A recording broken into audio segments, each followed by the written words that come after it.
ராவோட தொடக்கத்துல ஓபாஃபெமி வர்றாரு. நான் இங்க என்னோட பேரை நீங்க எவ்வளவுதான் பாட்டு பாட அனுமதித்தாலும் அதுக்கான நேரம் இங்க கிடையாது. ஏன்னா நான் என்னை பத்தி ஒரு முக்கியமான விஷயத்த இங்க சொல்ல வந்திருக்கிறேன். அதனால நீங்க கொஞ்ச நேரம் என்னை பத்தி பாடிட்டு நிப்பாட்டினீங்கன்னா நல்லா இருக்கும். ஒரு விதியால தான் நான் WWE உள்ள வந்தேன்.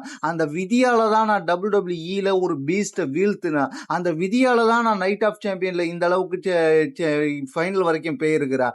அந்த விதியால தான் நான் கிங் ஆஃப் த ரிங் டோர்னமெண்டோட ஃபைனலுக்கு கிங் ஆஃப் த ரிங் டோர்னமெண்ட்ல கிங் ஆஃப் த பதவியை ஏற்க போறான். அதனால அந்த நைட் ஆஃப் சாம்பியன்ல நான் ஜெயிக்கும் போது நீங்க இங்க கத்துறதோட அங்க ஓபாஃபெமியோட கோஷம் பயங்கரமா இருக்கணும்ன்றத நான் எதிர்பார்க்கிறேன். அதனால நான் king of the ring champion ஆகும்போது எந்த சாம்பியனை குறி வைக்கிறதுன்றது எனக்கு ஒரு கஷ்டமான விஷயமா இருக்க போகுது.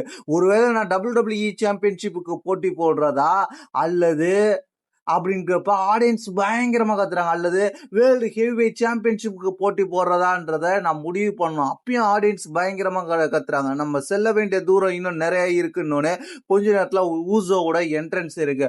ஊசோ வந்த உடனே ஊசோவை பார்த்து ஆடியன்ஸ் கலாய்க்கிறாங்க. அதுக்கப்புறம் என்ன நடக்குதுன்னு கேட்டீங்கன்னா, ஊசோ நான் வழக்கமான ஆளு கிடையாது, என்ன எல்லாரும் என்ன நினைச்சுக்கிட்டு இருக்காங்கன்னா ஒன்னு நான் ஜெயிக்க முடியாது அப்படின்ற மாதிரி நினைச்சுக்கிட்டு இருக்காங்க. ஏன்னா நான் ஒரு பெரிய ஆளு கிடையாது அப்படின்ற மாதிரி தான் நினைச்சிட்டு இருக்காங்க. இதே போலதான் நான் ராயல் ரம்பிள் வெல்லும் போதும் நினைச்சாங்க நான் உலக ஹெவிவெயிட் சாம்பியன்ஷிப் ஜெயிக்க மாட்டேன்னு நினைச்சாங்க. அதையும் நான் ஜெயிச்சேன். இப்படி நான் ஜெயிச்சு பல இடத்துல ஸ்டேஜே அதிர விட்டவன் நானு. அதே போலதான் நானும் king of the ring champion வெல்ல போறேன், கிங் ஆஃப் ஆக போறேன். அந்த இடத்துல புதிய மன்னனான மகுடம் சூட போறேன் சனிக்கிழமை. அதை நீ ஓபாஃபெமி நீயும் பார்க்க போற. அதனால அந்த கிங் ஆஃப் த ரிங்கை வின் பண்ணதுக்கு அப்புறம் நான் என்ன பண்ண போறேன்னு கேட்டீங்கன்னா, சம்மர் ஸ்லாம்ல கோடி ரோட்ஸை எதிர்க்க போறோம். கோடி ரோட்ஸ்ல இருந்து WWE அன்டிஸ்ட்ரிபியூட்டட் யூனிவர்சல் சாம்பியனை வின் பண்ணுவன்றதை நீ மறக்க கூடாது அப்படின்றதையும் ஓபாஃபெமிக்கு சவால் விடுறாரு.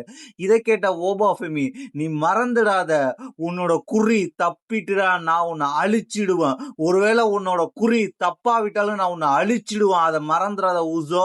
உன்னை போல குடும்ப உறுப்பினர், அதாவது ஃபேமிலி பிளட் லைன்ன்ற ஃபேமிலி மெம்பர்ஸை வச்சுக்கிட்டு எல்லாரையும் மிரட்டுற ஆளு என்கிட்ட ஜம்பம் பழிக்காது. அதை உன்னோட குடும்பத்துக்குள்ளேயே நீ வச்சுக்கோ. நீ வேற யார்கிட்டையாவது அதை வச்சு பயன்படுத்திக்கோ.